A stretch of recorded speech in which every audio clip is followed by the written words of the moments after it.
तो hello everybody, उम्मीद है आप सभी अच्छे होंगे। वेलकम टू नीट पे जी सीरीज। मैं हूं अर्पित नेमा from A favourite free learning platform, जहां पे आप सब पढ़ सकते हो physics, chemistry, maths, biology absolutely for free at learnerhub.com।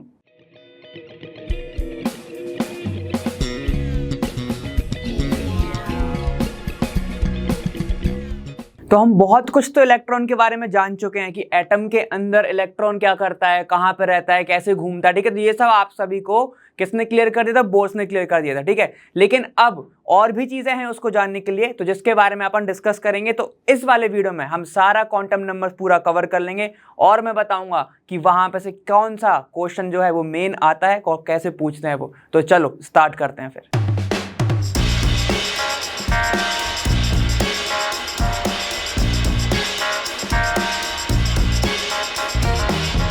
तो देखो, अब यहाँ पे एक और साइंटिस्ट आया, श्रोडिंगर। उन्होंने क्या इक्वेशन दी अपनी, ठीक है, जो इक्वेशन हमारे ज्यादा इंपॉर्टेंट नहीं है, लेकिन उन्होंने किस बात पे दी थी? इन्होंने क्या दिया था कि जो इन्होंने बताया था कि जो वेव फंक्शन है, ये इसको बोलते हैं, जिसका साइन होता है साइन, इसको ही बोलते हैं वेव फंक्शन। ठीक है, इसको बोलते हैं वेव फंक्शन। इसके ही अकॉर्डिंग, इससे ही इन्होंने बहुत सारी चीजें क्या करी? डिफाइन करी।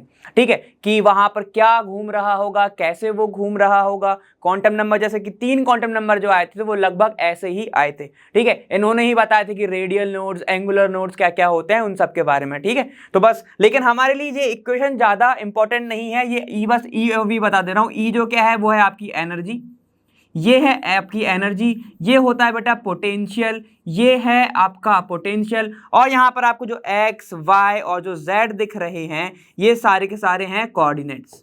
ये हैं आपके कोऑर्डिनेट्स बस। ठीक है, बाकी और भी अगर आपको थोड़ा बहुत इसके बारे में जानना है तो वन शॉट में पूरा का पूरा कवर है ये वाला। ठीक है, लेकिन नीट में इतना खास इस इक्वेशन से तो कुछ भी नहीं पूछता है। ठीक है, तो अपन इसके बारे में ज्यादा डिस्कस नहीं करते, अपन सीधा आगे चलते हैं। अब असल में जो उन्होंने दिया क्वांटम नंबर, उसमें था क्या? ठीक है, क्वांटम नंबर्स जो है वो है एक आपका, मान लीजिए अपन एक एग्जांपल लेके चलते, जो आपका अर्थ है। अर्थ के बाद आपका किस देश में आप रह रहे हो, ठीक है, देश में कौन सी बिल्डिंग में आप रह रहे हो, बिल्डिंग में क्या कर रहे हो, आपका जो मूवमेंट है वो क्या है। तो ये सारी की सारी इंफॉर्मेशन देने के लिए क्या आपका क्वांटम नंबर आए। ठीक है, तो देखो क्वांटम नंबर क्या होता है वैसे तुम्हारा? Quantum numbers may be defined as a set of 4 numbers which gives a complete information about energy, shape, orientation, also spin of electron in an atom। तो यही बताया मैंने। ठीक है, तो आप अपने आप को एक बार एटम मानो। ठीक है, तो ये है आपकी कौन सी? देखो, ये है आपका अर्थ। इससे अपन डिस्कस करते रहेंगे। ये है आपका अर्थ। अब इसमें आप कहाँ होगे, ये सारी की सारी चीजें को वो बताएगा क्वांटम नंबर। अर्थ को अभी एटम मानो। क्लियर है? देखो कितने टाइप के होते हैं? 4 टाइप के होते हैं, प्रिंसिपल, एजिमुथल, मैग्नेटिक और स्पिन। ठीक है, कायदे से 3 होते हैं, लेकिन आप जब ओरिएंटेशन या फिर स्पिन की बात करते हो तो ये वाला भी आ जाता है। ठीक है, ये वाले जो है ये मेन है। इसके क्या होता है? देखो, इसको अपन शो करते हैं एन से, इसको शो करते हैं एल से, इसको शो करते हैं एम से और इसको शो करते हैं एस से। ठीक है, कई जगह आपको ये ऐसे भी दिखेगा और कैसे दिखेगा? एम एन दिखेगा। ठीक है, आपको दिखेगा एम एल दिखेगा, यहाँ पे एम एम दिखेगा। ठीक है, या फिर उसको लिख सकता हूं मैं एम एस दिखेगा। ठीक है, ऐसे ऐसे भी आपको दिख सकते हैं, उसमें घबराने की बात नहीं है। अब ये क्या क्या होते हैं तो इनके बारे में डिस्कस कर लेते हैं। चलो, तो देखो, पहला है आपका कौन सा? Principal quantum number. Principal quantum number क्या होता होगा, खुद बताओ ना।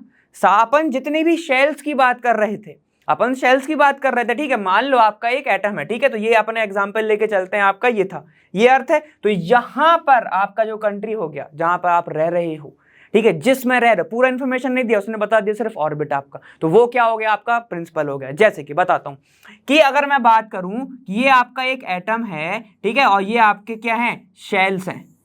ठीक है, तो बस हमें ये पता चले कि जो एटम है आपका वो इस शेल के अंदर है, तो वो जो शेल होगी जो वो बताएगा वही एन है। तो देखो क्या बताया था तुम्हारा N? It tells the principal energy level और shell to which the electron belongs. वो क्या बताता है कि जिस शेल के अंदर इलेक्ट्रॉन है उस शेल की इंफॉर्मेशन देता है। समझ में आ गया? जैसे कि मान लो न्यूक्लियस के पहले वाले पे होगा तो क्या बोलूंगा कि n इज इक्वल टू 1 पे। ठीक है, अपन देखते आ रहे थे, अपन ने बालमर लाइमर सब पढ़ा था, तो उसमें n जो तुम्हारा क्या है वही है। ठीक है, यहाँ पे जो अगर इस पे है तो क्या हो जाएगा बेटा? n इज इक्वल टू 2 हो जाएगा। इस पे है तो क्या हो जाएगा? n इज इक्वल टू 3 हो जाएगा। कितना ईजी है यार। ठीक है, बस n की वैल्यू अपन कब से तो देखते आ रहे हो, तो अब तो तुम्हें पता है n की वैल्यू। और ठीक है, और यहाँ पे क्या होता है? अगर मैं बोलूं, इनको मैं लिख सकता हूं n इज इक्वल टू 1 को k l, mn पढ़ा है, k l एम एन सब ने ही पढ़ा होगा, बहुत पहले से पढ़ रहे आते हैं, ठीक है। तो इसको ही मैं बोल सकता हूं कि के एन इज इक्वल टू अगर 1 है तो वो के है, एन इज इक्वल टू अगर 2 है तो वो एल है, एम इज इक्वल टू मतलब एन इज इक्वल टू अगर 3 है तो वो एम है, और अगर एन इज इक्वल टू 4 है तो वो क्या है, एन।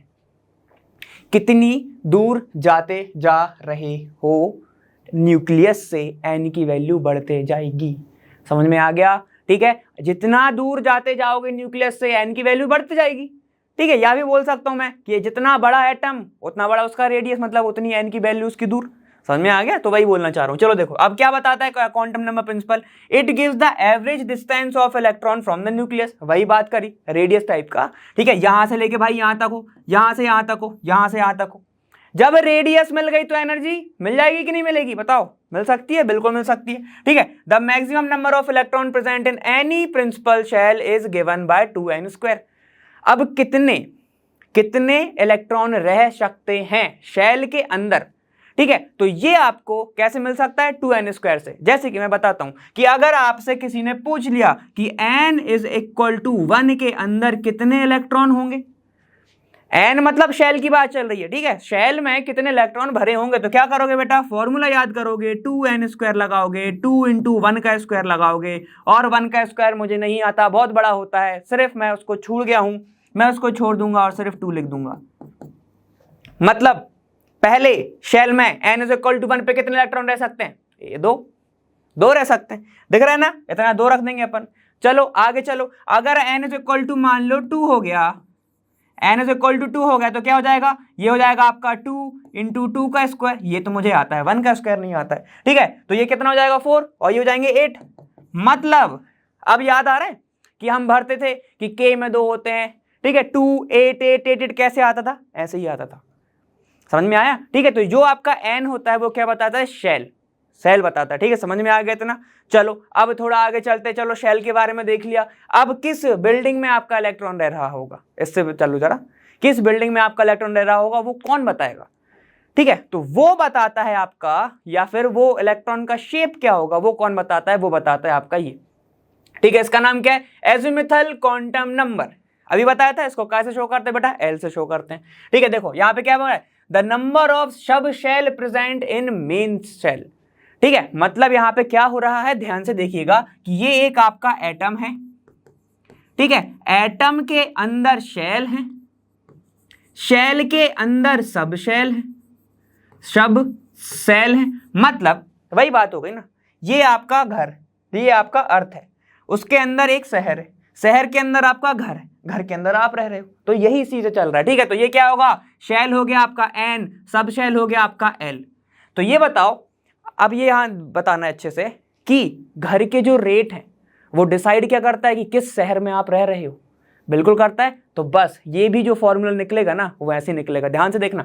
यहां पर क्या होगा कि the number of sub shell present in the main shell, मतलब कि ध्यान से देखो कि अगर एक शेल है, ये रही आपका न्यूक्लियस, ये रहा आपका एटम, ठीक है, ये रही आपकी शेल्स, ठीक है। तो यहां पर इलेक्ट्रॉन है, इसके अंदर कितने सब शेल होंगे, कितने सब शेल होंगे, तो इसको कैसे निकालते हैं, ध्यान से देखना, ठीक है। इसको शो करते हैं बेटा एल से, और अगर मुझे निकालना है पहले सब शेल के लिए, पहले शेल के लिए, ठीक है, मतलब n इज इक्वल टू 1 पे, तो बेटा इसका फॉर्मूला हमेशा याद रखेंगे आप सभी, ठीक है। तो यहां पे लिख देता हूं मैं, इसका जो फॉर्मूला होता है, जो इसका फॉर्मूला होगा वो क्या होगा, ध्यान से देखो, ये हो जाएगा n - 1, n - 1। तो डिपेंड किस पे कर रहा है, n पे कर रहा है, बिल्कुल कर रहा है, समझ में आ गया। तो चलो अब यहां पर देखो, ये अगर मैं ऐसे लिखूं, l की वैल्यू क्या हो जाएगी फिर, 1 - 1 मतलब 0 हो जाएगी, 1 - 1 मतलब 0 हो जाएगी, क्लियर, समझ में आ गया। तो चलो देखो अब यहां पर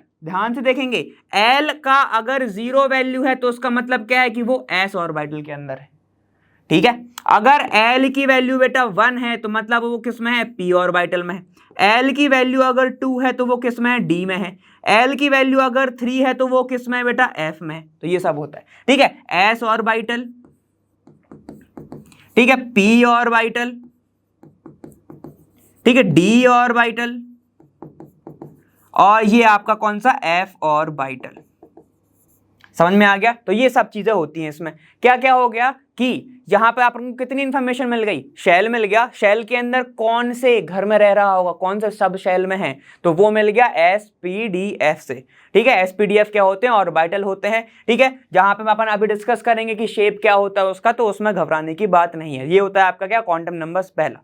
समझ में आ गया। किससे शो करते हैं इसको, एजीमुथल को एल से। अच्छा चलो बाकी के पॉइंट देख लेते हैं। क्या बोल रहा है, the number of sub shell present in the main shell. समझ में आ गया कि शेल के अंदर कितने सब शेल हैं वो। दूसरा क्या है, the angular momentum of electron present in any shell. अब इससे तुम क्या निकाल सकते हो, एंगुलर मोमेंटम भी निकाल सकते हो। ठीक है, क्या निकाल सकते हैं अपन, एंगुलर मोमेंटम भी निकाल सकते हैं, जिसको अपन, और इसी को कभी कभी बोला जाता है एंगुलर क्वांटम नंबर। ठीक है, सब्सिडरी क्वांटम नंबर भी इसको ही बोला जाता है। समझ में आ गया। चलो देखो, तो अगर आपको आ जाता है एंगुलर मोमेंटम निकालने के लिए you mu is equal to क्या होता है, ध्यान से देखिएगा, ये होगा एल प्लस 1। ये होता है आपका एल प्लस 1 होता है। समझ में आ गया। ठीक है, तो इसको कैसे डिफाइन करते हैं, तो जो आपका म्यू है वो क्या है, एंगुलर मोमेंटम है। एल क्या है आपका, ध्यान से देखो, एल है आपका जो भी आपकी वैल्यू आ रही है, जैसे 0 आ गया। समझ में आ गया। तो एंगुलर मोमेंटम ऐसे निकलता है। क्लियर है। यहां पे अपन लिख देते हैं h/2π, और h/2π कभी कभी ना लिख के वो क्या देगा, सिर्फ h डैश ऐसे लिख के देगा। ठीक है, तो ये हो जाएगा आपका formula L plus 1, L plus 1। ठीक है, 2l प्लस 1 होगा वो। क्लियर हो गया। ठीक है, तो ये आपका क्या था, एजीमुथल क्वांटम नंबर। देखो ये हो गया आपका कौन सा, एंगुलर, आपका ये है एंगुलर क्वांटम नंबर या फिर एजीमुथल क्वांटम नंबर। ठीक है, एल से शो करते हैं जिसको, और ये वाला फॉर्मूला अक्सर पूछा गया है, और ये वाला एक PYQ में तुम देखोगे भी कि ये वाला क्वेश्चन आएगा सॉल्व करने के लिए। ठीक है, तो वो क्या करता है, h/2π को बस h डैश लिख देता है, ऐसा। समझ में आ गया। ठीक है, तो उसने क्या बता दिया, देखो हमने क्या क्या देख लिया, पहले तो हमारा अर्थ था, फिर उसने देखा था कि उसमें एक जगह है। ठीक है, तो ये क्या बता रहा है, ऐसा, और यहाँ पे इस शेप पे, ऐसे वाले शेप पे क्या प्रेजेंट है आपका, एक इलेक्ट्रॉन प्रेजेंट है। ठीक है, इतना क्लियर हो गया। ठीक, अब ये क्या बताएगा कि भाई उसका मैग्नेटिक, मतलब कि इलेक्ट्रॉन क्लाउड का, कि कितने ज्यादा इलेक्ट्रॉन क्लाउड कहां पे प्रेजेंट है। ठीक है, तो वो कौन बताता है आपका, ये बताता है वो मैग्नेटिक क्वांटम नंबर। क्या बताएगा, देखो यहां पर magnetic quantum number determines the number of preferred orientation of electron present in sub shell.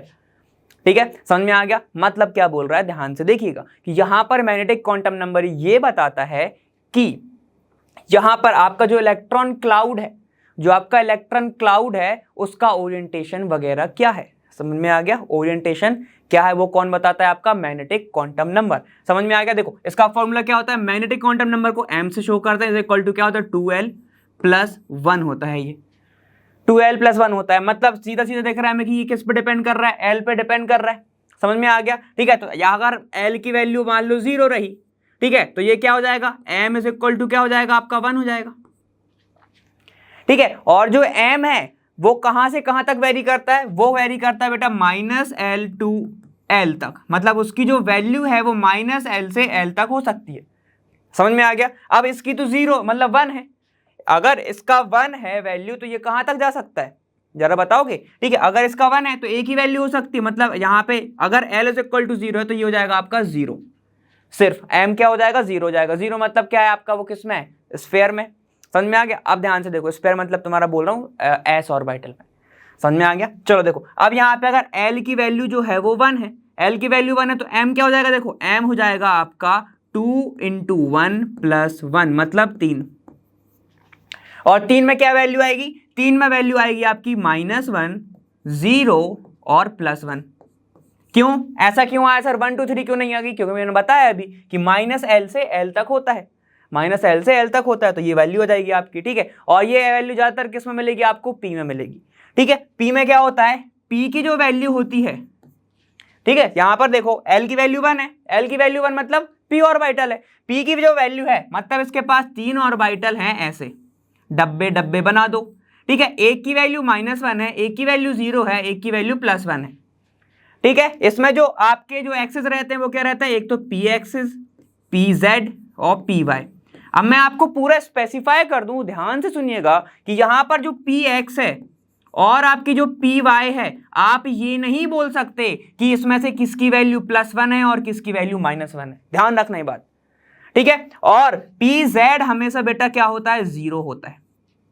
तो देखो क्वेश्चन कैसा आता है कि द वैल्यू ऑफ, ठीक है, the value of P X या फिर P Z orbital in L is equal to 1, या फिर मतलब किस में, आपके मैग्नेटिक क्वांटम नंबर में, ठीक है। The value of magnetic quantum number in P Z क्या होगी, 0 1 2 +1 +5 +1 या फिर -1 ±1, ठीक है। तो आप क्या लगाओगे, देखो 0, याद रखना पी जेड का जो रहता है वो 0 0 रहता है, समझ में आ गया, एक्सिस पे ही रहेगा, क्लियर है, इलेक्ट्रॉन क्लब, समझ में आ गया, इतना क्लियर है। चलो अब देखो, अगर एल की वैल्यू बेटा 2 हो गई तो क्या आएगा, देखो ये हो जाएगा 2 × 2 + 1, मतलब कितना हो जाएगा, 5 हो जाएगा, 5 हो गया, मतलब इसका जो वैल्यू है वो कहां तक जाएगा, ये कौन सा ऑर्बिटल हो गया बेटा, डी ऑर्बिटल, ये हो गया आपका डी ऑर्बिटल, 2 हो गई ना वैल्यू, ये हो गया आपका डी ऑर्बिटल, ठीक है। तो कहां से कहां तक जाएगा, -2 -1 0 +1 और +2, समझ में आ गया। इसमें भी तो होते हैं dxy dyz dz² - y², ये होते हैं ना आपके ऑर्बिटल, अभी मैं बताऊंगा, एक्सिस पे होता ही है, ठीक है, सबने देखा होगा भी। चलो देखो, अगर l की वैल्यू 3 हो गई, मतलब f ऑर्बिटल हो गया, तो क्या हो जाएगा, 3 × 2, ठीक है, उल्टा लिख दिया है, +1, 2 × 3 लिखना आप, क्योंकि 2 आ गया ना बेटा अपना, ठीक है। तो ये अपना फॉर्मूला है। चलो देखो, ये कितना हो जाएगा, ये हो जाएगा 6, मतलब ये हो जाएगा आपका 7, ये हो गया 7, तो क्या होगी वैल्यू, ये हो जाएगी आपकी -3 -2 -1 और 0, और फिर क्या आएगा आपका +1 +2 और +3, ये देखो ऐसे, समझ में आ गया। तो ये आपकी वैल्यूज होंगे, ये कौन सा ऑर्बिटल है आपका, f ऑर्बिटल, समझ में आ गया, ठीक है। तो ये आपसे चीजें कभी कभी पूछ लेता है कि अगर आपको वैल्यू दे देगा और पूछेगा कि बताओ दूसरी वैल्यू निकालो, समझ में आ गया, सब एकदम रिलेटेड चल रहा है, समझ में आ गया। अभी अपन ने क्या देखा था बेटा, अभी अपन ने देखा था एटम के अंदर क्या है, शेल है, शेल के अंदर आपका सब शेल है, ठीक है, सब शेल के अंदर कौन कैसा काम कर रहा है, ठीक है, वो आपका मैग्नेटिक क्वांटम नंबर है, ठीक है, ये क्या बताता है, इलेक्ट्रॉन का क्लाउड बताएगा, ठीक है, ओरिएंटेशन उसकी बताएगा, समझ में आ गया। कैसे, देखो अब देखो, अपन ने क्या देखा था, ये आपका ऐसा है, कौन कैसे काम कर रहा है, ठीक है, ये कौन बता रहा है, अपन ने अभी तक बिल्डिंग तक देखे थे, बिल्डिंग के बाद अंदर गए तो ये देखा, समझ में आ गया, ऐसे अपन चल रहे हैं, क्लियर हो गया। तो ये कौन सा है आपका मैग्नेटिक क्वांटम नंबर, ये हो गया क्लियर। अब चलते हैं स्पिन वाले पे। तो देखो, अब आपका जो स्पिन क्वांटम नंबर है ये क्या बताता है, ये बताता है आपको ओरिएंटेशन ऑफ इलेक्ट्रॉन, मतलब कि क्या वो क्लॉकवाइज घूम रहा है, क्या वो एंटी क्लॉकवाइज घूम रहा है, ये कौन बताता है, ये बताता है आपका कौन, स्पिन क्वांटम नंबर, ठीक है। तो देखो, अगर वो क्लॉकवाइज घूम रहा है तो जो एस की वैल्यू है वो बेटा रहती है 1/2, ठीक है। अगर वो एंटी क्लॉकवाइज घूम रहा है तो एस की वैल्यू रहती है -1/2, -½ और +½ बोलते हैं जिसको अपन, ये क्या बताता है आपका स्पिन क्वांटम नंबर बताता है, समझ में आ गया। तो स्पिन क्वांटम नंबर सिर्फ इतना ही बताता है कि आपका ओरिएंटेशन क्या होगा, ठीक है, समझ में आ गया। अब अपन बाकी का पूरा समरी करके देखते हैं, ठीक है। तो यहाँ पे ये क्या है अपना, देखो ये जो अपना ऐसे बंदा काम कर रहा है, अभी आपको पूरा समझ में जाएगा कि यहाँ पे ये वाली जो पिक्चर्स है वो क्यों रही, ठीक है। तो देखो, अब अपन थोड़ा समरी करते हैं यहाँ पे कि क्या क्या हो गया है, ठीक। तो देखो, मैं क्या बताना चाह रहा था कि एक आपका क्या है, एटम है ये, ठीक है, ये आपका एक एटम हो गया, समझ में आ गया। अब वहां पे आप पर्टिकुलर सिटी के बारे में जानना चाह रहे हो, इलेक्ट्रॉन के बारे में, तो वो कहां पे रह रहा है, मुंबई में रह रहा है, यहाँ पे देखो, ठीक। अब कौन सी बिल्डिंग में काम, इस बिल्डिंग में वो काम कर रहा है, ये काम कर रहा है, ये मेरा इलेक्ट्रॉन ऐसा रोटेट कर रहा है, ठीक है, वर्क इसका ये हो गया। तो ये पूरा का पूरा वर्क फंक्शन मैंने बताने की इस पे कोशिश करी, एक बार अपन वापस भी देख लेंगे, ठीक है। तो देखो, अब यहाँ पर चीजें क्या क्या हो गई है, ध्यान से देखते रहेंगे। देखो, यहां पर मैं अगर बोलूं, मैंने अभी क्या क्या पढ़ाया, पहले तो अपन ने पढ़ा प्रिंसिपल, ठीक है, अपन ने पढ़ा पहले प्रिंसिपल, समझ में आ गया। पहला था अपना प्रिंसिपल, उसके बाद था अपना कौन सा, एजीम्यूथल, ठीक है। अब ध्यान से देखते रहो, अगर प्रिंसिपल है तो इसको अपन किससे शो करते हैं बेटा, एन से, एजीम्यूथल है अपन इसको शो करते हैं एल से। तो सबसे पहले टेबल बना लो, ठीक है। तो देखो, मैं यहां पे बना रहा हूं एल की table, L is equal to, अगर यहां पर उसकी जो वैल्यू है, उसकी जो वैल्यू है वो 0 हो गई, तो यहां पर उसका कौन सा ऑर्बिटल होगा बेटा, यहां पर जो ऑर्बिटल होगा, सब शेल होगा, वो कौन सा होगा, उसका एस होगा, समझ में आ गया। अगर उसकी वैल्यू 1 है तो ये P होगा, अगर 2 है तो ये D होगा, अगर ये 3 है तो ये F होगा, समझ में आ गया। ये क्या है आपका, ये है आपकी L की वैल्यू, एजीम्यूथल, समझ में आ गया, इतना क्लियर है ना। चलो अब देखो, और L क्या बताता है, एंगुलर मोमेंटम भी बताता है। तो वो क्या होता है, एंगुलर मोमेंटम कैसे शो करते हैं, म्यू से शो करते हैं उसको, इज इक्वल टू क्या होता है, √L+1, ठीक है, h/2π, जिसको अपन h/2π को h डैश भी लिख सकते हैं, समझ में आ गया। h क्या है आपका प्लैंक कांस्टेंट, 2 पाई तो कांस्टेंट रहता है, l क्या है आपका एजीमुथल। क्लियर है, इतना समझ में आ गया। चलो अब एजीमुथल कैसे निकालते हैं, n-1 करके, ठीक है। पर अगर मैं बात कर रहा हूं एग्जांपल अभी ले लेंगे अपन, अगर n-1 करूंगा तो क्या आएगा आपका, l की वैल्यू आएगी। क्लियर है, समझ में आएगा। एजीमुथल क्या बताता है, सब शेल बताता है। क्लियर हो गया, सब शेल क्या था अपना, मुंबई था। ठीक है, चलो अब आगे जाओ। अब है आपका मैग्नेटिक। मैग्नेटिक क्या बताता है, ध्यान से देखना, इससे क्वेश्चन बना हुआ है कि मैग्नेटिक क्या बताएगा। मैग्नेटिक क्वांटम नंबर को अपन किससे शो करते हैं बेटा, m से।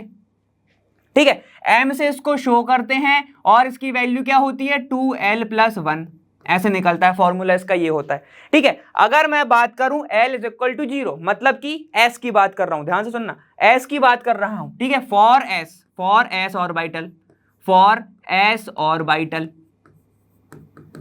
ठीक है, अब देखो इसकी वैल्यू क्या हो जाएगी बेटा, वैल्यू s ऑर्बिटल की हो जाएगी 0, l की वैल्यू 0 हो जाएगी, तो m निकाल लो। तो m क्या हो जाएगा, m = हो जाएगा आपका 2 × 0+1 मतलब 1। m की वैल्यू क्या होगी, 1 होगी। ठीक है, मतलब जो s ऑर्बिटल है उसके पास एक ही ऑर्बिटल होगा, मतलब सुनो, s सब शेल है उसके पास एक ही ऑर्बिटल होगा। तो s को कैसे देखते हैं अपन, याद करो, अगर इलेक्ट्रॉनिक कॉन्फ़िगरेशन लिखना चाहोगे तो कैसे लिखोगे, सिर्फ ऐसा लिखोगे, एक डब्बा बना देते अपन s के लिए। ठीक है, एक डब्बा होगा उसके पास, ऐसे समझो, ऑर्बिटल मतलब एक डब्बा होगा। क्लियर है, चलो अब आगे आओ। फॉर अगर मैं p निकालना चाहूं, for p sub shell, p sub shell, for p sub shell, तो क्या हो जाएगा, देखो l की वैल्यू बेटा 1 हो जाएगी, m की वैल्यू क्या हो जाएगी, 2 × 1+1, ये कितना होगा बेटा 3। मतलब कि p सब शेल के पास कितने ऑर्बिटल होते हैं, 3 होते हैं। ठीक है, तो इसको मैं लिखूंगा ऐसा, तो ऑर्बिटल कितने होगा बेटा, 3 होगा। देखो 1 2 और ये 3 हो गए, समझ में आ गया। जिसमें से उसकी वैल्यू क्या क्या होती है, -1 0+1। ठीक है, और मैंने क्या बताया था, जो pz है उसकी वैल्यू 0 होती है, px py की हम नहीं गैस कर सकते कि +1 है या -1 है। ठीक है, जनरली px को अपन लेके चलते हैं कि -1 होगी। ठीक है, चलो अब आ जाओ, for d orbital, for d orbital sub shell लिखो, d सब शेल, ऑर्बिटल तो अभी अंदर आएगा। ठीक है, l = कितना हो जाएगा 2, तो m = क्या हो जाएगा, डायरेक्ट लिख दूं 5, 2l 2 × 2 4+1 5 हो गया। चलो देखो, तो ऑर्बिटल कितने हो गए इसके पास बेटा, 5 हो गए। देखो ये हो गए 5, ठीक है, ये हो गए 2 3 4 और ये 5 हो गए।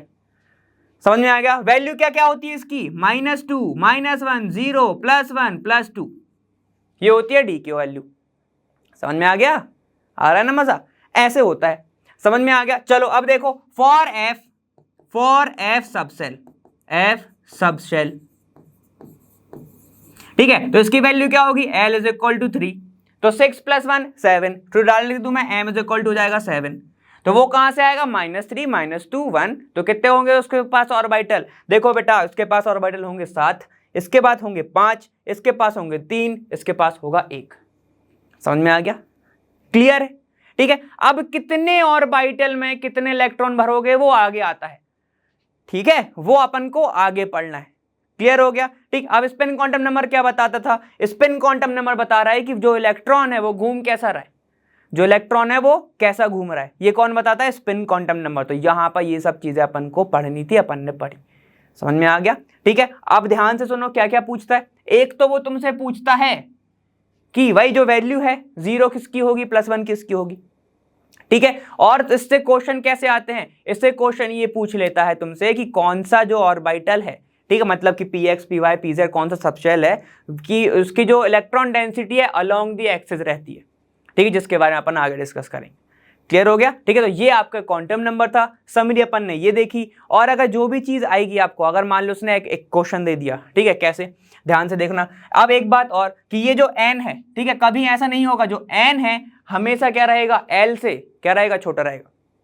कैसे बताना चाह रहा हूं कि मान लो आपको एक क्वेश्चन आता है, क्वेश्चन आ गया ऐसा, ठीक है, कि मान लो कि 1s 2s, ठीक है, ऐसे। अब कितने और आपको वैल्यू भरनी है, m की वैल्यू आ गई, मान लो m की वैल्यू आ गई, तो कैसे निकालोगे, मतलब कैसे बता रहा हूं, ध्यान से देखो। देखो अब वो तुमसे क्वेश्चन अगर पूछना चाहता वो कैसे पूछ सकता है, देखो ऐसे पूछ सकता है तुमसे कि अगर उसने क्या किया, n+l की वैल्यू दे दी, ठीक है, कुछ भी दे दी, मान लो कुछ भी अपने मन से लगा लो, ठीक है, n+l की वैल्यू तुम्हें दे दी, तो मान के चलते हैं, मान लो 3 है, ये देखी चलिए। अब उसने पूछे कि कितने ऑर्बिटल होंगे, ठीक है, और कितने इलेक्ट्रॉन जा सकते हैं टोटल, ठीक है, तो ये तुमसे पूछ लिया। तो कैसे हो सकता है, देखो यहां पर हमको पता है, इसको तुम कैसे निकाल सकते हो, तो n प्लस एल को, तो अपन एक तरीके से निकाल सकते हैं, या तो 0+3 कर दूं, ठीक है, या तो 1+2 कर दूं, या तो 2+2 कर दूं, ऐसे, ठीक है। और क्या क्या हो सकता है, अगर इसकी और प्रोबेबिलिटी क्या है, देखो यहां पे हो सकता है, ये हो सकता है कि मैं यहाँ पे 3+1 कर दूं, ठीक है, ये भी हो सकता है, ठीक है। तो अब देखो उल्टा भी तो हो सकता है ना, ऐसा 3+0 हो जाए, 2+1 हो जाए, 2+2 तो अब वापस होगा नहीं, ठीक है, 1+3 हो जाए, ऐसे। तो इतनी पॉसिबिलिटी है इसकी, समझ में आ गया। अब देखो क्या पॉसिबल नहीं होगा, ध्यान से देखते चलना। देखिए ये मैंने क्या बोला, अभी बताया था कि n की जो वैल्यू है बेटा वो ज्यादा होनी चाहिए l से, हमेशा ही होती है ये।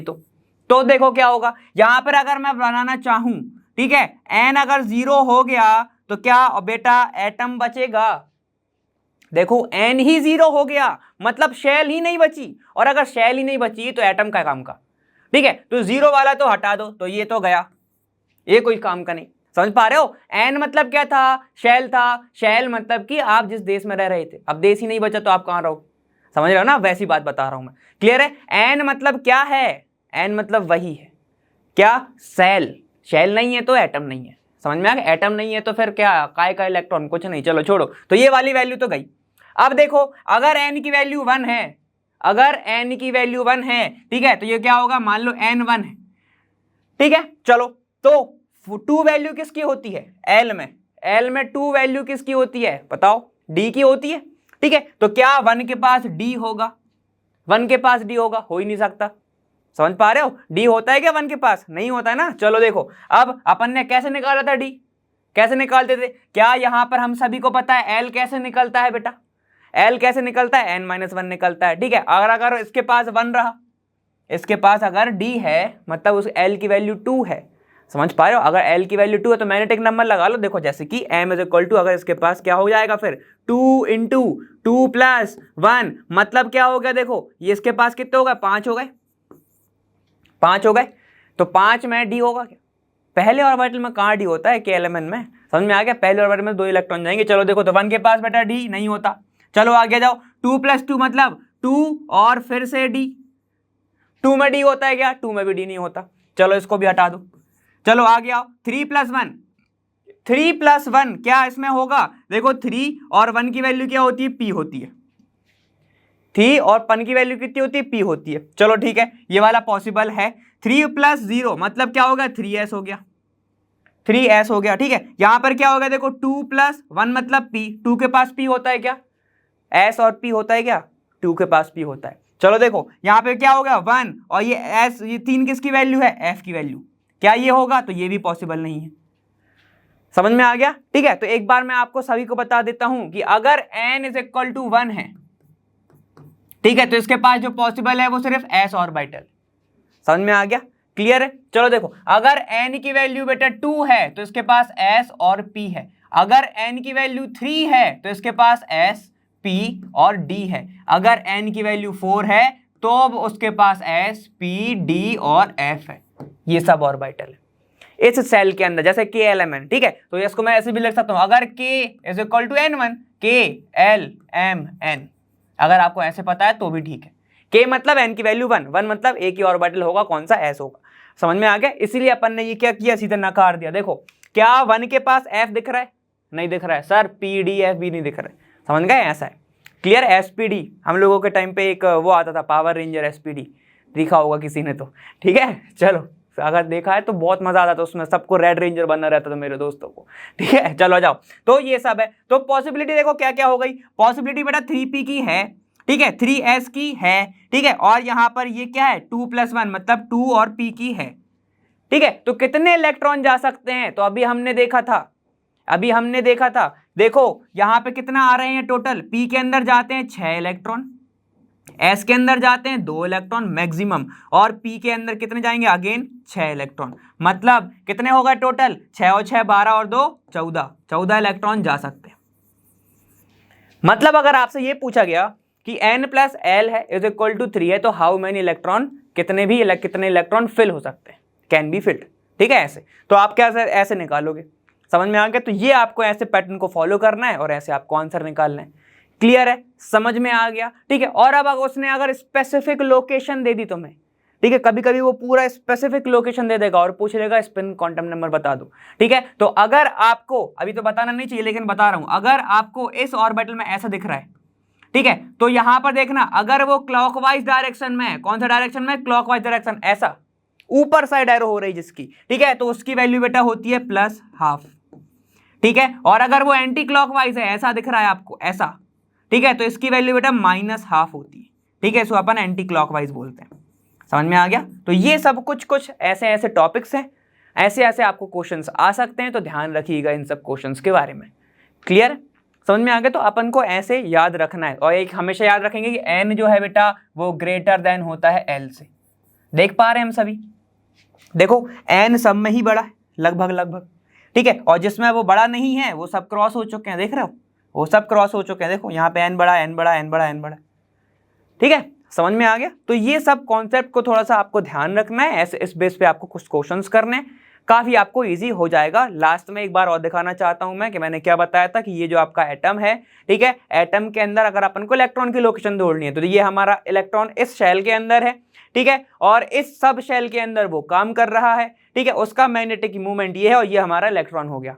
समझ में आ गया? ऐसे क्लियर है? ठीक है, आप अपने आप को भी एज्यूम कर सकते हो कि अर्थ के अंदर आप बैठे हो, ठीक है, इस सिटी में आप हो, ठीक है, इस सिटी के इस घर में आप हो, इस घर में आप ये हो, ये मूवमेंट कर रहे हो, ठीक है, एंटी क्लॉकवाइज क्लॉकवाइज। तो ये क्या होगा? आपका पूरा क्वांटम नंबर, पूरी इंफॉर्मेशन आपकी हो गई। समझ में आ गया? तो बस ऐसे अपन निकालते हैं चीजें। क्लियर? चलो आगे चलते हैं। चलो देखो, अपन ने बहुत सारी चीजों के बारे में डिस्कस कर लिया, ठीक है। अब यहाँ पे देखते हैं कि शेप ऑफ एस ऑर्बिटल, ठीक है। यहाँ पे देखो, अगर मैं बात करूं एस का, इसका जो शेप होता है वो क्या होता है? देखो स्फेरिकल दिख रहा है सभी को, स्फेरिकल दिख रहा है। स्फेरिकल क्यों हो रहा है? सबके दिमाग में ये बात आ रही है कि स्फेरिकल क्यों हो रहा है? तो देखो, यहां पर जो पॉसिबिलिटी है या फिर प्रोबेबिलिटी है ऑफ फाइंडिंग एन इलेक्ट्रॉन, वो हर डायरेक्शन में इक्वल होती है। मतलब क्या बोलना चाह रहा हूं कि मैं, हर डायरेक्शन में कहीं ना कहीं चांस है कि इलेक्ट्रॉन होगा, इसलिए उसका जो शेप होता है वो कौन सा होता है बेटा? स्फेरिकल होता है। ठीक है, तो यहां पे मैं लिखूंगा कि हर डायरेक्शन, ऑल डायरेक्शन और डायरेक्शंस आर आइडेंटिकल। समझ में आ गया? मतलब कि हर जो डायरेक्शन है वो क्या है बेटा? आइडेंटिकल है। मतलब हर जगह से प्रोबेबिलिटी है, पॉसिबिलिटी है कि इलेक्ट्रॉन क्या है, कहीं ना कहीं तो प्रेजेंट हो गई, इसलिए इसका शेप क्या होता है? स्फेरिकल होता है। और भी चीजें ध्यान से सुनो। अब यहां पर क्या है? एल की वैल्यू तो इसकी क्या होती है बेटा? 0 होती है, सबको पता है। एल की वैल्यू 0 होती है। एम की वैल्यू क्या होती है? 1 होती है। ठीक है, अब अपन उसमें नहीं जाएंगे क्योंकि अपन ने बहुत सारी चीजें अपन एक बार पहले भी सॉल्व कर चुके हैं। ठीक, अब थोड़ी थोड़ी चीजें एक और है। यहां पर क्या है? यहां पर अगर मैं 1s की बात करूं तो यहां पर सबसे ज्यादा डेंस है टुवर्ड्स न्यूक्लियस। ठीक है, यहां पर देखो सबसे ज्यादा डेंसिटी है। ठीक है, तो यहां पे तो अपन को कोई भी ऐसा गैप नहीं दिख रहा जहां पर क्या एकदम व्हाइट स्पॉट हो। लेकिन अगर तुम गौर से देखोगे, मुझे नहीं पता कि आपको अच्छे से गौर से दिख रहा है कि नहीं। देखिए, तो मैं यहां पे क्या करता हूं, यहां पे ऐसा बना देता हूं, यहां पर आपको दिख रहा है एक। अब यहां पर आपको दिख रहा होगा कि खाली सी स्पेस है। ठीक है, खाली सी स्पेस को यहां पर मैं बोलूंगा कि कोई भी इलेक्ट्रॉन प्रेजेंट नहीं है। ठीक है, अगर कोई स्पेस ऐसी है जहां पर जीरो पॉसिबिलिटी है, जीरो पॉसिबिलिटी है किसकी? जीरो पॉसिबिलिटी किसकी है बेटा? जहां पे इलेक्ट्रॉन की। ठीक है, आपका जो पॉसिबिलिटी है वो क्या है? 0 हो अगर इलेक्ट्रॉन की, मतलब कि उस जगह पर इलेक्ट्रॉन हो ही ना। ठीक है, मिनिमम पॉसिबिलिटी या प्रोबेबिलिटी, ठीक है, किस चीज की? इलेक्ट्रॉन के होने की। तो उस जगह को बेटा बोलते हैं नोड्स, उनको ही बोलते हैं नोड्स। तो आपको ध्यान हो तो मैंने स्टार्टिंग में बताया था रेडियल नोड्स और एंगुलर नोड्स। समझ में आ रहा है? रेडियल नोड्स और एंगुलर नोड्स बताया था मैंने। ठीक है, तो जो आपके एंगुलर नोड्स तो होते हैं, जो रेडियल नोड होते हैं, ठीक है, तो आप सभी को पता होगा अगर आपने थोड़ा सा वन शॉट देखा है। ठीक है, तो रेडियल नोड्स मैम ने कंपेयर किया था रेडियस से। ठीक है, तो अपन उससे भी याद कर सकते हैं ऐसे। रेडियल नोड्स उसमें होता है किसी भी स्पेयर वाले किसमें? ऑर्बिटल में या फिर सर्कुलर ऑर्बिटल में जो नोड्स रहेंगे, नोड्स मतलब खाली स्पेस रहेगी, उनको ही हम क्या बोलते हैं? रेडियल नोड्स बोल सकते हैं इसको। ठीक है, इनको ही मैं बोल सकता हूं रेडियल नोड्स। समझ में आ गया? क्लियर हो गया? ठीक है, इसका फॉर्मूला क्या होता है सर? इसका फॉर्मूला होता है बेटा n माइनस एल प्लस 1, ये होता है आपका formula, n minus L plus 1 होता है। क्लियर? इतना समझ में आ गया? ठीक है, तो देखो ये होता है आपका formula, n minus L minus 1 होता है, माइनस एल माइनस 1। ठीक, अब आगे डिस्कस करेंगे अपन उसमें क्या होता है कि एंगुलर नोड्स क्या होते हैं, तो अपन उसके सारे के सारे में अपन डिस्कस करेंगे। क्लियर है? इतना समझ में आ गया? तो यहाँ पे स्पेयर के बारे में अपन को सिर्फ इतना ही बताना है, आपसे इतना ही पूछा जाएगा। ठीक है, इसमें ये नहीं पूछेगा कि कौन से एक्सिस में इसका मतलब जो इलेक्ट्रॉन की पॉसिबिलिटी है वो किस एक्सिस में ज्यादा है, क्योंकि एक ही ऑर्बिटल है, इसमें तो P X P Y P Z जैसे है नहीं तीन, तो इसमें नहीं पूछता वो ज्यादा। क्लियर हो गया? ठीक है, बस इतना याद रखेंगे कि हर डायरेक्शन आइडेंटिकल है, काहे के लिए? हर डायरेक्शन में इलेक्ट्रॉन हो सकता है इसलिए।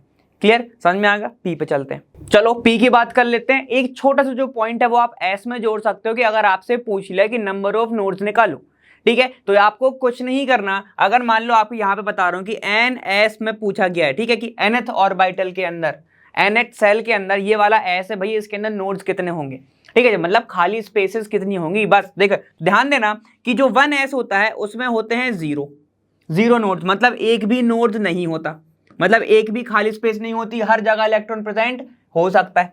अगर 2s है तो उसमें होता है 1 नोड, ठीक है, मतलब क्या होगा, अपन ने अभी देखा था 2s का, मैंने बना दिया था एक वाइट सा सर्कल, ठीक है, तो मतलब खाली स्पेस बना कर दी थी मैंने, तो वो क्या है आपका एक नोड प्रेजेंट है, मतलब वहां पर पॉसिबिलिटी है कि वहां पर 0 इलेक्ट्रॉन हो सकते हैं। ठीक है, चलो अगर 3s है तो उसके अंदर कितने होते हैं बेटा? 2 नोड्स होते हैं। तो हम ये देख रहे हैं जैसे जैसे एक n बढ़ते जा रहा है, एक बढ़ते जा रहा है, यहाँ पे कम होते जा रहा है, तो इसका फॉर्मूला क्या होता है? अगर n के लिए पूछ ले, मतलब नंबर ऑफ कोई भी s के लिए पूछ ले, तो क्या करोगे? n माइनस 1 कर दोगे, तो इतने नोड्स प्रेजेंट होंगे, इतने नोड्स प्रेजेंट होंगे। ठीक है, तो ये बेटा निकालने का तरीका होता है। ठीक है, ये क्या होता है? निकालने का तरीका होता है। समझ में आ गया? तो बस मैं इतनी बताना चाह रहा था। अब देखो पी पे चलते हैं। ठीक है, हम सभी जानते हैं कि जो आपका p ऑर्बिटल है या फिर p सबशेल है, ठीक है, इसकी जो वैल्यू होती है वो l के लिए होती है 1 और m के लिए वही जो वैल्यू है वो जाती है 3। ठीक है, 3 हो गई। अब देखो मैं क्या बताना चाह रहा हूं, m हो गई मतलब -1 0 और ये हो गई +1, यही होती है बेटा, ये कॉमा है, ठीक है, वरना 9 समझ लो। ठीक है, -1 0 और 1 मतलब +1, मतलब इसका मतलब क्या है कि यहां पर जो पॉसिबिलिटी है, ठीक है, वो अलग अलग तरीके से है। समझ पा रहे हो? मतलब कि इन्होंने एक अलग अलग एक्सिस बनाई हुई है, वहां पर क्या होगा, जो आपका इलेक्ट्रॉन है वो डिस्ट्रीब्यूटेड है। जैसे कि ठीक है, एक है आपका कौन सा? px, ये है आपका px, ये है आपका py और ये है आपका pz। ठीक है, तो हम ये देख पा रहे हैं जो आपका pz है वो देखो अलोंग विद द एक्सिस है, दिख रहा है आपको? ये अलोंग द एक्सिस है, मतलब कि अगर आपसे पूछ लिया कि कौन सा ऐसा एक्सिस होगा p का जो क्या होगा, जिसकी इलेक्ट्रॉन डेंसिटी है अलोंग विद द एक्सिस होगी, तो क्या होगा बेटा? pz होगा। समझ में आ गया? अब देखो p क्या बताता है, क्योंकि स्पेयर में क्या था, स्पेयर में हर जगह पॉसिबिलिटी थी इलेक्ट्रॉन की होने की, लेकिन इसमें नहीं होता। इसमें क्या है, ये जो आपको दिख रहा है डंबल शेप, यहां पर जो आपको ऐसा दिखेगा ना, देखो pz अगर अपन बनाते हैं या फिर कुछ भी p ऑर्बिटल बनाते हैं ऐसा बनाते हैं, ठीक है, तो ये जो आपका दिख रहा है, ये जो आपको दिख रहा है, ये क्या होगा? आपका नोड होगा, या फिर मैं बोल सकता हूं यहां पर इलेक्ट्रॉन की पाए जाने की जो क्या है पॉसिबिलिटी है, ठीक है, वो बहुत कम होती है। तो इलेक्ट्रॉन ज्यादातर कहां पे प्रेजेंट होगा? इस साइड प्रेजेंट होगा, इन दोनों लोब्स में प्रेजेंट होगा। समझ में आ गया? ठीक है, तो ये आपकी कुछ चीजें होती हैं यहाँ पे px py pz, ठीक है, आप सभी को वैल्यू पता है, ये होती है pz की वैल्यू, और हम गैस नहीं कर सकते कि py और pz की क्या है, मान के चलते हैं कि -1 है, मान के चलते हैं, और pz की क्या है, py की क्या है +1, ऐसे मान के चलते हैं। ठीक है, तो चलो ये आपका हो गया p के बारे में बातें। मतलब क्या हुआ, देखो s में हर जगह पॉसिबिलिटी है, p में कहाँ है? लोब्स में है। लोब्स में क्या है? ज्यादा पॉसिबिलिटी कि इलेक्ट्रॉन यहाँ पे प्रेजेंट होंगे, लेकिन बीच में नहीं होंगे। समझ में आ गया? इतना क्लियर है? अब देखो मैं एक चीज बताया था, वहां पे रेडियल बताया, तो यहां पर क्या होता है? Angular nodes. एंगुलर नोड कुछ ऐसे नोड नहीं होते हैं, जैसे वहां पर स्पेयर बन रहा था, गोल बन रहे थे ना नोड्स, गोल नोड्स बना था, तो यहां पर क्या होता है? यहां पर एक प्लेन टाइप के नोड बनते हैं, आपके ऐसे प्लेन बनेंगे या फिर क्या बनेंगे, कोनिक शेप के नोड बनेंगे। मतलब कि ऐसा कुछ डायरेक्शन बनेगा या फिर ऐसा कुछ शेप बनेगा कि इस एरिया में एक भी इलेक्ट्रॉन प्रेजेंट नहीं रहेगा, तो उसको क्या बोलेंगे, एंगुलर नोड। और एंगुलर नोड निकालने का फॉर्मूला क्या है, एंगुलर नोड निकालने का फॉर्मूला है सिर्फ एल, जो उसका होगा एल। क्लियर हो गया, इतना समझ में आ गया। अब देखो अगर मैं निकालना चाहूं टोटल नोड, टोटल नोड्स, ये बेटा क्वेश्चन पूछा गया है, ठीक है, तो क्या होगा, वो जाएगा n माइनस एल माइनस 1, ठीक है, ये आपका l हो गया प्लस l। ये कैसे बना सर, ये बना आपका यहां पर radial nodes, radial node plus आपका एंगुलर नोड, एंगुलर नोड्स, ठीक है, ऐसे बना। तो क्या होगा, l से l कैंसिल, बच क्या गया n माइनस 1। तो टोटल नोड आपको निकालना है तो सिर्फ n माइनस 1 करेंगे, नंबर ऑफ शेल को माइनस कर दो 1 से, तो आपका क्या जाएगा, टोटल नोड्स निकल के आ जाएंगे। क्लियर है। तो ये जो बातें थी आपकी पी ऑर्बिटल की बातें थी, ज्यादा डीप में बेटा नहीं पूछते हैं इसलिए नहीं बता रहा हूं, ठीक है, जितना पूछते हैं उतना बता दिया। क्लियर है। चलो अब थोड़ा सा और डी के बारे में देख लेते हैं। देखो डी ऑर्बिटल में क्या होगा, हम सभी को पता है कि इसकी एम की वैल्यू 5 आती है, मतलब इलेक्ट्रॉन क्लाउड के 5 ओरिएंटेशन पॉसिबल हैं, ठीक है। क्या क्या है, देखो यहां पर आपको दिख रहा है, ये है आपका डी एक्स वाई, ठीक है, ये है आपका डी एक्स जेड, ठीक है, ये है आपका डी वाई जेड, ठीक है, ये है आपका D X square minus Y square, और ये है आपका डी जेड स्क्वायर, ठीक है। चलो देखो मतलब क्या है इनका, यहां पर ध्यान देना कि यहां पर क्या होगा, ये जो आपको लोब्स दिख रहे हैं यहां पर इलेक्ट्रॉन के होने की ज्यादा पॉसिबिलिटी है, बीच में नहीं है।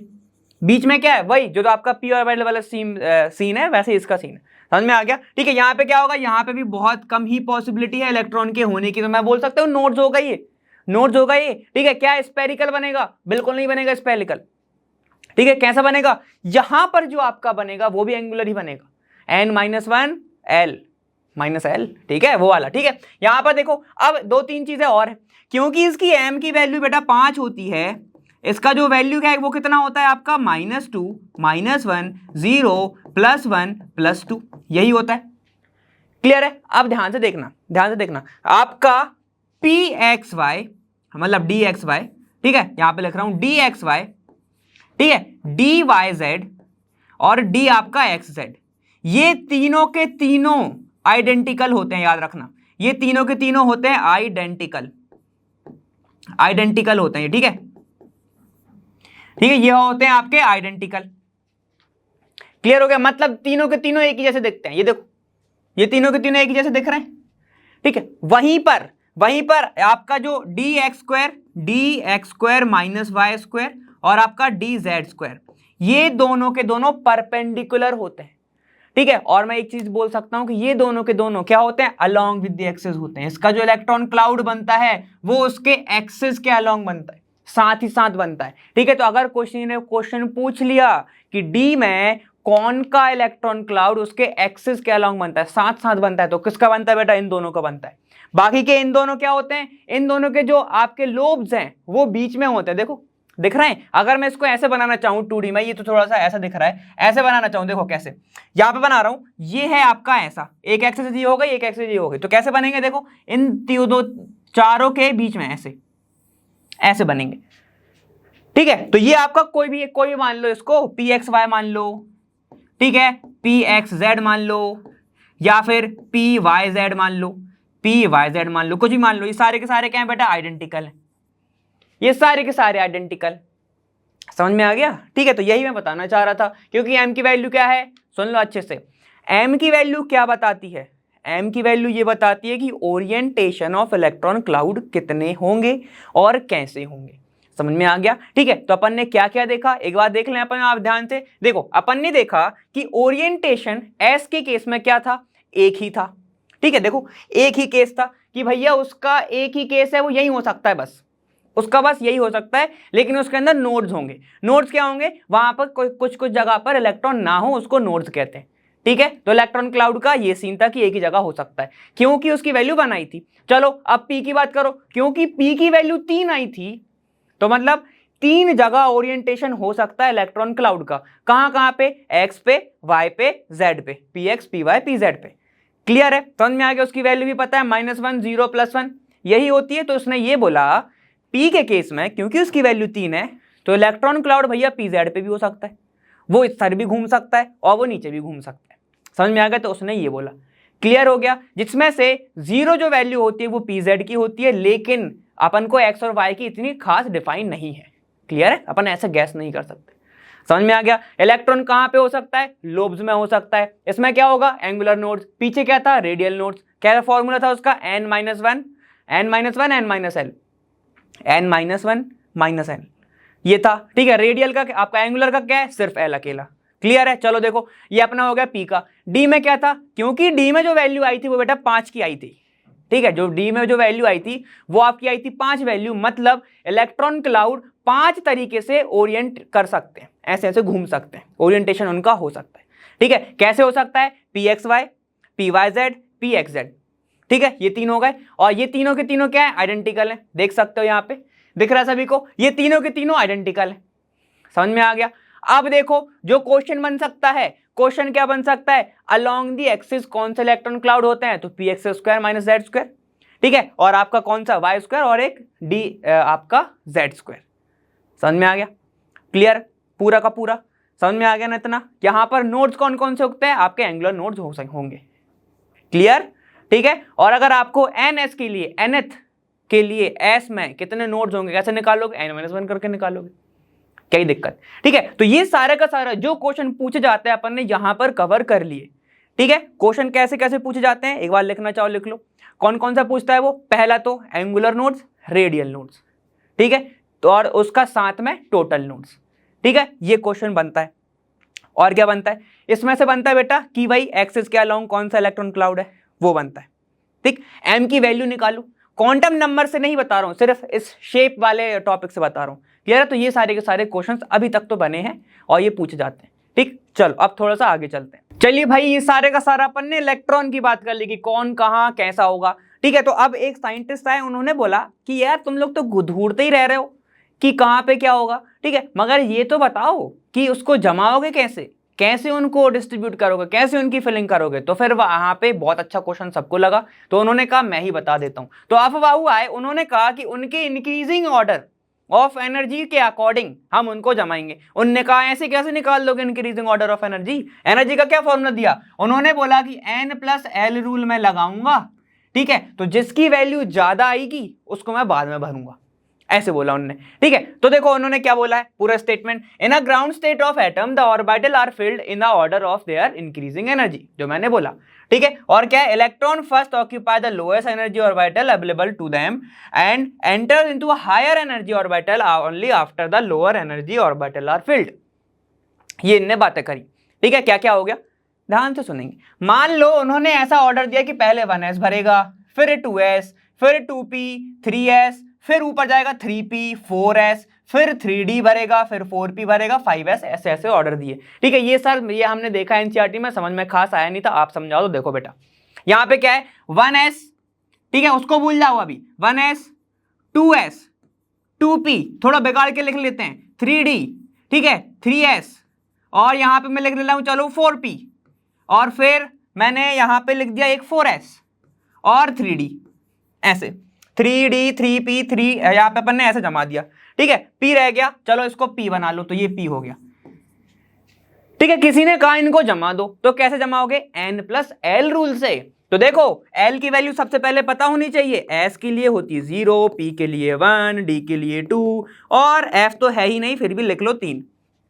n+l रूल लगाओ जरा, यहां पर लगाओगे तो क्या आएगा, मतलब 1+0 तो कितना आएगा बेटा, 1 आएगा।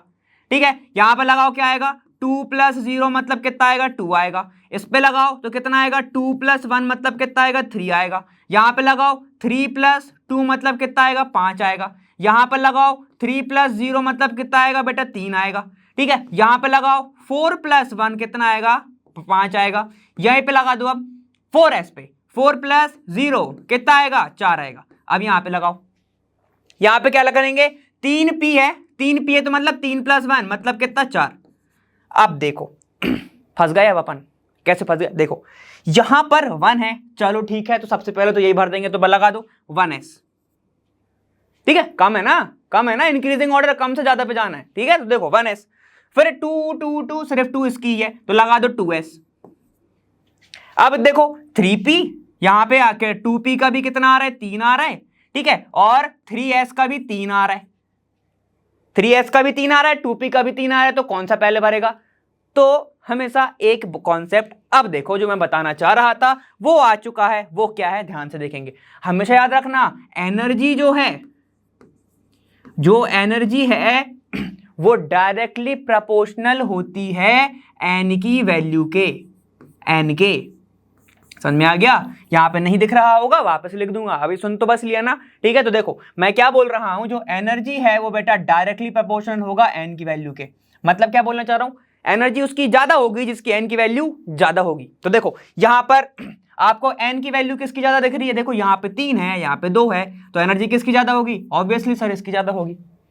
पुट कर दूं? तो चलो फिर क्या इसके बेस पे क्या कॉन्सेप्ट आया कि आप पहले क्या रखेंगे, 2p, ठीक है, क्या रखेंगे हम, 2p रखेंगे। ये तो 2s हो गया तो 2p रख दिया। उसके बाद क्या आएगा सर, देखो यहां पर 3 और कहीं 3 दिख रहा है क्या? बिल्कुल नहीं दिख रहा सर, तो इसको लगा दो 3s। अब देखो, ठीक है, यहां पर देखो ये भी 4 है, ये भी 4 है, ये भी 4 है, ये भी 4 है, तो किसको रखोगे सर? n की वैल्यू किसकी ज्यादा है? 4s की, 3 की ज्यादा होती है सर। बेटा 3 बड़ा कि 4 बड़ा? ठीक है, देखो यहां पे 4 बड़ा ना, ठीक है, तो क्या आएगा 3p, फिर क्या आएगा बेटा 4s, क्यों? क्योंकि 4 है इसकी वैल्यू।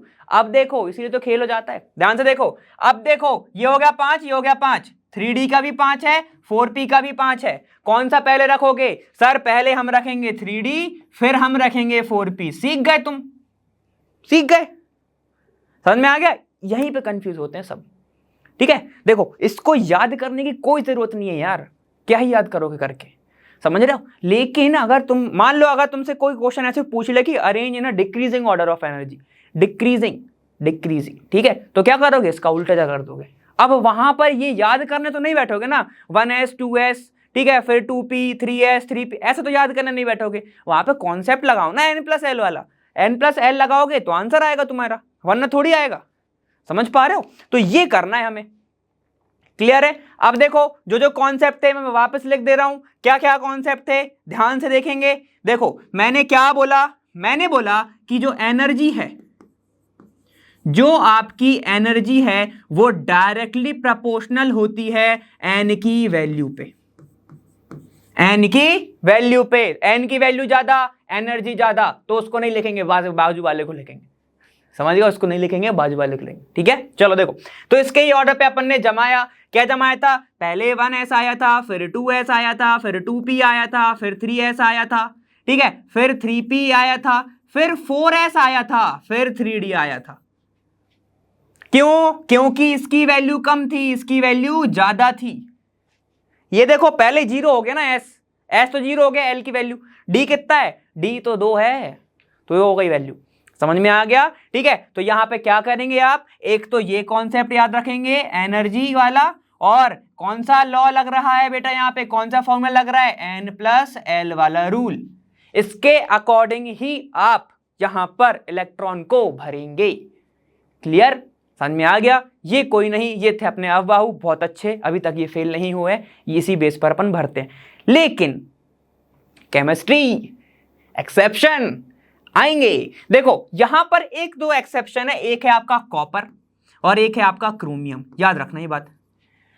कॉपर और क्रोमियम में बस इतनी सी बात है कि उसमें जो इलेक्ट्रॉन होते हैं वो इसमें ऐसे जाता है, देखो एक में जाना रहेगा D9, ठीक है, और एक में रहता है ऐसा D4 या D6, ठीक है। अगर D6 है, D9 है, तो अब ध्यान से सुनना, क्या करेगा वो अपने आप को, वो अपने आप को हाफ फिल्ड करना चाहेगा या फुल फिल करना चाहेगा, ठीक है। तो ये क्या करेगा, मान लो इसके बाद जो S2 आ रहा है, तो ये क्या करेगा, ये कहेगा कि यार मैं थोड़ा सा रह गया हूं, मुझको फुलफिल कर दो। तो ये क्या करेगा, ये D कहेगा मुझे इलेक्ट्रॉन दे दे, और यहां पर S कहेगा ठीक है ले ले, ऐसे होगा। समझ में आ गया? तो इसलिए ये दोनों एक्सेप्शन है। क्यों? क्योंकि यहां पर जो हाफ फिल्ड ऑर्बिटल है और फुल फिल्ड ऑर्बिटल है, ये दोनों के दोनों अपने आप को स्टेबल होते हैं, ये बहुत स्टेबल होते हैं, जिसके कारण यहां पर 2 एक्सेप्शन आ जाते हैं, क्रोमियम और कॉपर। इसलिए सुनना अच्छे से, आप सभी के टीचर स्कूल में या फिर कोई भी, या फिर मैं भी अगर चाहूंगा तो अगर मैं किसी से एटॉमिक क्या इलेक्ट्रॉनिक कॉन्फ़िगरेशन पूछूंगा तो मैं यही पूछता हूँ, कॉपर या क्रोमियम। अगर फंसना रहेगा तो उसको वो ऐसे ही फंसेगा, वरना बंदा तो क्या करता है, रट भी लेता है। समझ गए? इसलिए ये आपको कॉन्सेप्ट पता होना चाहिए फुल फील्ड का और हाफ फील्ड का, बाकी तो फिर सब स्मूथ है।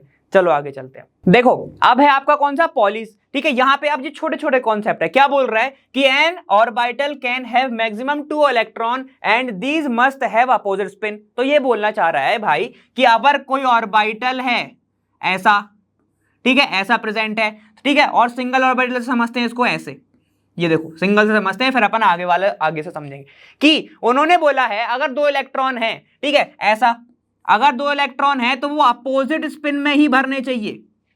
समझ में आ गया? एक सीधा तो एक उल्टा। ठीक है, तो एक अगर क्लॉकवाइज है तो दूसरा हमेशा एंटी क्लॉकवाइज भरना चाहिए, एंटी क्लॉकवाइज होना चाहिए। समझ में आ गया? तो ये वाला जो होगा वो आपका सही होगा। याद रखना, अगर किसी ने ऐसा भर दिया तो पॉली जो है वो क्या हो जाएंगे, वो नाराज हो जाएंगे, या फिर किसी ने ऐसा भर दिया। ठीक है, तो ये दोनों के दोनों चीज आपकी क्या हो जाएंगी, एकदम गलत। तो ये आपको बताना कौन चाह रहे थे, आपके पॉलिस। ठीक है, सिर्फ इतना ही बताना चाह रहे थे वो कि अगर आप इलेक्ट्रॉन भरते हैं किसी भी ऑर्बिटल में तो एक को अपन क्लॉकवाइज भरेंगे, एक को एंटी क्लॉकवाइज भरेंगे, सेम डायरेक्शन वालों को नहीं भरते हम। समझ में आ गया? ठीक है, स्पिन उनका उल्टा होता है। अब जल्दी से बताएंगे एंटी क्लॉकवाइज की वैल्यू क्या होगी और क्लॉकवाइज की वैल्यू क्या होगी स्पिन क्वांटम नंबर में। ठीक है, जल्दी से बता देना मुझे। क्लियर है? इतना समझ में आ गया? तो इसने सिर्फ इतना ही बताया था, इन्हें सिर्फ इतना ही बताया। ठीक है, फिर उसके बाद आए थे आपके हुंस ने क्या बोला, उन्होंने बोला pairing of electron in the orbitals having belonging to the same subshell P, D और F, ठीक है, does not take place until each orbital belonging to the subshell has got 1 electron each. ठीक है, इट इज सिंगली ऑक्यूपाइड। मतलब क्या बोलना चाह रहा है, ध्यान से देखो कि अगर ऐसा है, अगर ऐसा प्रेजेंट है, ठीक है, ये हो गया आपका P। ठीक है, अगर आपका ये P है तो ध्यान से देखेंगे और आपके पास क्या है, P मान लो 4 है, P मान लो 4 भरने आपको इलेक्ट्रॉन। ठीक है, 4 इलेक्ट्रॉन भरने, तो कैसे भरेंगे हम, पहले तो उसमें सारे ऑर्बिटल को आपको ऑक्यूपाई करना पड़ेगा। ठीक है, जितने भी ऑर्बिटल है। ठीक है, समझ में आ गया? चलो सर हम तो ऐसे ही करते हैं, हम आपको अपन को करना क्या नहीं चाहिए वो बताओ। सर देखो अगर मैं क्या करूं, ऐसे भर दूं, देखो पहले कई लोगों भर दे देते हैं ऐसे कि एक इलेक्ट्रॉन इसमें, अरे एक ऑर्बिटल में 2 इलेक्ट्रॉन जा सकते हैं तो चलो एक और भर देते हैं ऐसा। ठीक है, एक इसमें जा रहा है तो चलो एक और भर देते हैं, 4 हो गए 4। सर क्या ये सही होगा? क्या बिल्कुल गलत होगा, ये बिल्कुल गलत हो गया। ठीक है, क्या सर मैं ऐसे भर सकता हूं, देखो ऐसे, कैसा, 1 2 इधर भर दिए, 1 2 इधर भर दिए, क्या ये सही होगा? बिल्कुल नहीं होगा, बिल्कुल नहीं होगा। क्यों? क्योंकि हमारे पॉलिस तो बोल के गए थे कि आप क्या करिए, अपोजिट डायरेक्शन में भरिए, तो हमने वो भर दिए। लेकिन आप एक लॉ भूल गए अपना, किसका, हुंस का। उन्होंने क्या बोला है, उन्होंने बोला है कि सबसे पहले सारे ऑर्बिटल ऑक्यूपाई होंगे, उसके बाद उनकी डबलिंग होगी।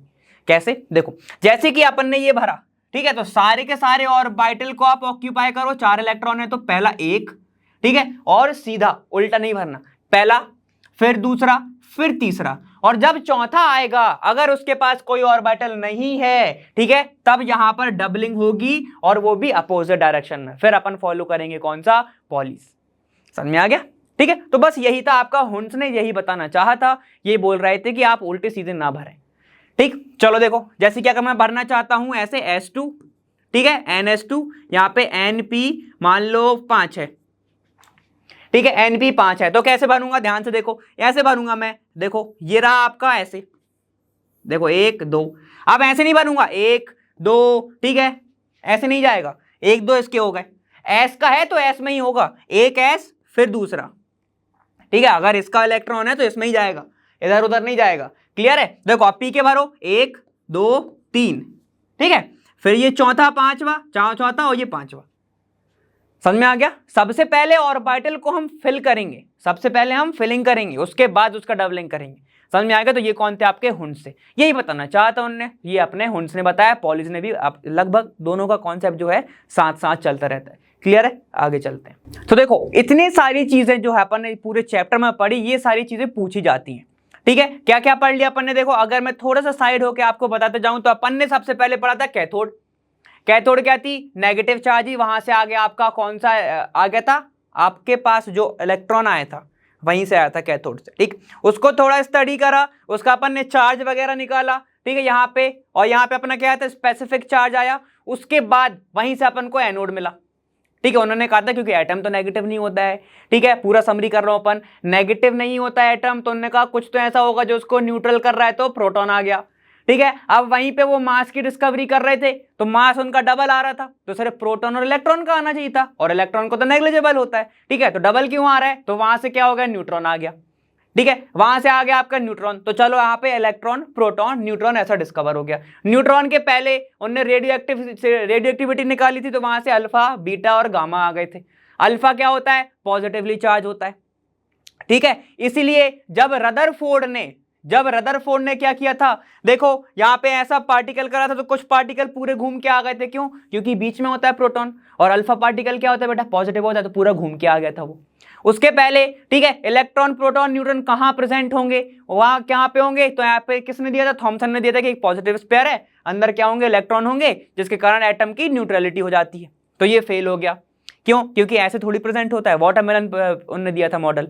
फिर गोल्ड फॉइल आया, गोल्ड फॉइल से क्या पता चला कि प्रोटॉन यहाँ पे कुछ तो हैवी मास प्रेजेंट है, जिसको अपन न्यूक्लियस बोलते हैं, ठीक है, वहां से अपन को चीजें मिली थी।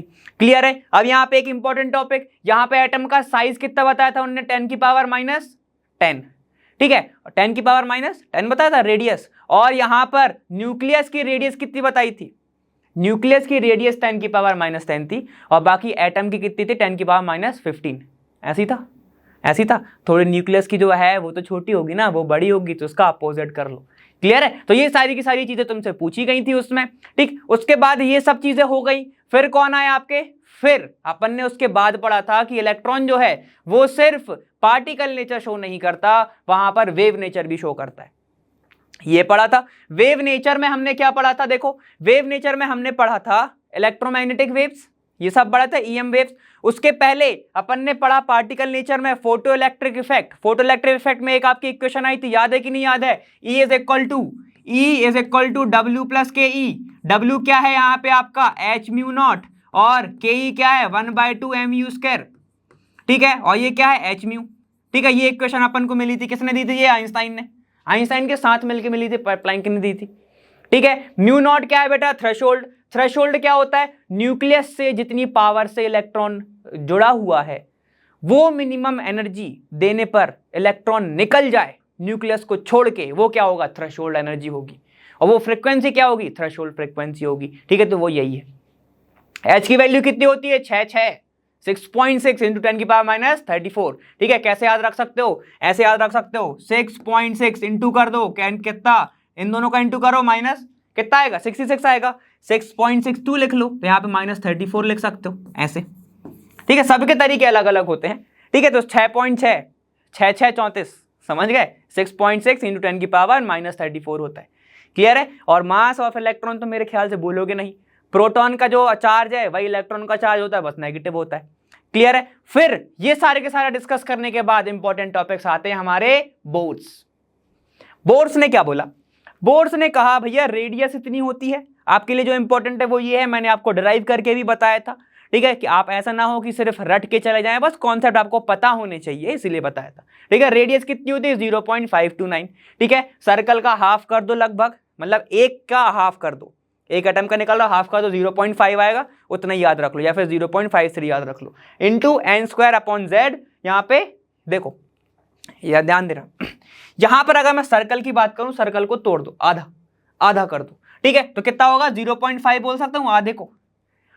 सर्कल का स्क्वायर जो होता है, मतलब एरिया कितना होता है, πr², r² की जगह तुम याद कर लो बस n², ठीक है, डिवाइड कर दो z से, एटॉमिक नंबर है क्योंकि, समझ में आ गया। तो सबके तरीके अलग हो सकते हैं, मैं वापस से बोल रहा हूं, ठीक है। यहाँ पे वेलोसिटी कितना निकाला था, 3 होती है, किसकी, 3 इंटू 10⁸, वो होती है लाइट की, इसकी कितनी होती है, 2.18 इंटू 10⁶, z/n, उल्टा है यहाँ पे देखो, z/n, बाकी यहाँ पे क्या है देखो, z²/n², समझ पा रहे हो, ये एटॉमिक नंबर है, ये आपका ऑर्बिट है, ऑर्बिट को अपन ने बहुत अच्छे से पढ़ा हुआ है अभी, ठीक है, तो वो सारी की सारी चीजें हो गई। यहाँ पे ये आपका क्या था, ये आपका लगभग पूछा नहीं जाता लेकिन मैंने पढ़ा दिया था।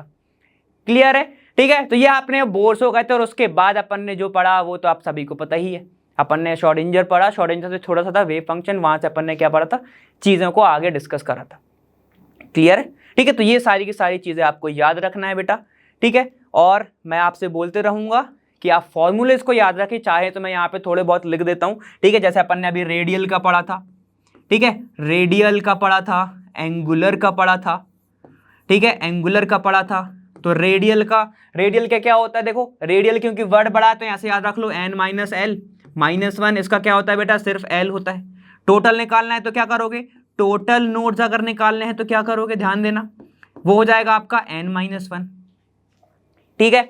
छोटे मोटे फॉर्मूले और भी हैं आपके की मैग्नेटिक क्वांटम नंबर का क्या होगा, वो होगा आपका 2l प्लस 1, ठीक है। स्पिन क्वांटम नंबर का कुछ नहीं होता है, उसका बस आपको याद रखना है माइनस हाफ प्लस हाफ, ठीक है। आपका n प्रिंसिपल क्वांटम नंबर का कुछ नहीं होता है, प्रिंसिपल क्वांटम नंबर का डायरेक्ट याद रखना है आपको n, ऐसे शो करते हैं, ठीक है। l याद रखना है आपको बस n माइनस 1। और एक चीज और क्या है आपकी कि जो n है वो बेटा हमेशा क्या होगा, बड़ा होगा l से, ठीक है। तो ये छोटी छोटी सी बातें हैं, इनको ध्यान से बस थोड़ा थोड़ा तो याद रखना ही पड़ेगा। क्लियर है, तो ये बस थोड़े थोड़े से कॉन्सेप्ट आपको बस याद रखने हैं, बाकी बहुत इजी है बेटा, घबराने की बात नहीं है, ठीक है। डी ब्रोगली था, डी ब्रोगली ने भी क्या दिया था, देखो पूरा ही बता देता हूं। डी ब्रोगली ने दिया था आपको n lambda is equal to आपका क्या था, 2 पाई आर, ठीक है, 2 पाई आर, क्योंकि ये बोल रहे थे कि अगर इलेक्ट्रॉन घूम रहा है ऑर्बिट में तो उसके सरकमफेरेंस क्या हो गई, 2 पाई आर हो गई। और अगर वो घूम रहा है, क्योंकि इलेक्ट्रॉन का नेचर सिर्फ पार्टिकल नहीं होता, वेव भी होता, तो वेवलेंथ भी कुछ आएगी, तो n लैम्डा हो गया था, ठीक है। और क्या है आपका E इज इक्वल टू क्या था, hc by lambda, hc by lambda, यही था ना, ठीक है। ये था h, क्या है आपका प्लैंक कांस्टेंट, वैल्यू सबको पता होगी, अभी बताई थी शायद मैंने। क्लियर है, ये आपकी वैल्यूज होती हैं, तो बस इतना ही आपको थोड़ा मोड़ा तो याद रखना है यार, ठीक है। और 109 678 याद होगा, 109 678 क्या था वो तुम्हारा भाई, 109678, ठीक है। वो क्या था तुम्हारा 1/n1 माइनस 1/n2, स्क्वायर लगा लेना सब में, वो था, याद आ रहा है, 109 678 सेंटीमीटर इनवर्स, यहाँ पे वेव नंबर आता है 1 लैम्डा, ऐसे लिख सकते हैं इसको 1 लैम्डा और तुम्हारा म्यू बार, ऐसा वेव नंबर, ठीक है। समझ में आ रहा है ना, मतलब अपन थोड़ा समअप कर रहे हैं, बातें कर रहा हूँ मैं आप सभी से, ठीक है। तो बस घबराने की बात नहीं है, बाकी सब इजी है, बस आप थोड़े से प्रैक्टिस करते रहिए, मेरे साथ जुड़े रहिए, ठीक है, बस सब हो जाएगा। क्लियर, ठीक है, सब अच्छा था। चलो फिर अपन आगे चलते हैं। चलो देखो, तो अब अपन आगे, अब कहीं जाओगे आगे, अब तुम अपन मस्त प्रैक्टिस करेंगे, अब अपन PYQ करेंगे, ठीक है। तो बस आएगी तो अपन इतना ही जाएंगे, इसमें इतना हो गया तुम्हारे चैप्टर में, इतना तुमसे पूछा जाता है, उम्मीद है बहुत अच्छे से करोगे तुम। और फॉर्मूले को इस वाले चैप्टर के अलग से एक पेज में लिख लो, जैसे ही तुम्हारा अगर चैप्टर खत्म होते जाता है ना, तो उसके जो मेन पॉइंट्स हैं उसको एक जरा का लिखने का कोशिश करा करो, क्योंकि जब एग्जाम आ जाता है तो पूरी बुक नहीं पढ़नी पड़ेगी, तुम्हें नोट्स नहीं पढ़ने पड़ेंगे, सिर्फ एक बार देखोगे और याद आ जाएगा, ठीक है। लेकिन जिसने पढ़ा होगा उसको रिवाइज करेगा वही जिसने पढ़ा होगा, ठीक है। और तुम सीधे उठ के अगर सोचो किसी का नोट उठा लो और देख लो तो तुम्हें समझ में नहीं आएगा, क्योंकि वो उसके नोट्स हैं, ठीक है। तो कई लोग यही ट्राई करते हैं कि सामने वाले का नोट्स ले लिए यार, उसने अपने तरीके से लिखे, तो वो नहीं हो पाता है, ठीक है। बाकी घबराने की बात नहीं, ईजी ही है, थोड़ा सा चिल रहो, घूमो, मेंटल प्रेशर मत देना ज़्यादा, समझ रहे हो, मतलब वहाँ पे फिर दिक्कतें होने लगती है, समझ रहे हो ना, तुम इतना फोकस नहीं कर पाते हो। तो बस यही सब है, बाकी जोड़े रहिए, कुछ भी प्रॉब्लम आती है आइए हमारे पास, ठीक है। वेबसाइट पर आप बता सकते हो, आस्क डाउट पे आप आ सकते हो, ठीक है। तो ट्राई करते रहते हैं हम, सभी आंसर आपको मिल रहे होंगे, ठीक है। बायो के आपको आदित्य सर आंसर दे रहे होंगे, तो बहुत सारे ऐसे, ठीक है। आपको सारे के सारे नंबर्स तो पूरा ट्राई करेंगे अपन, अच्छे से जाएगा।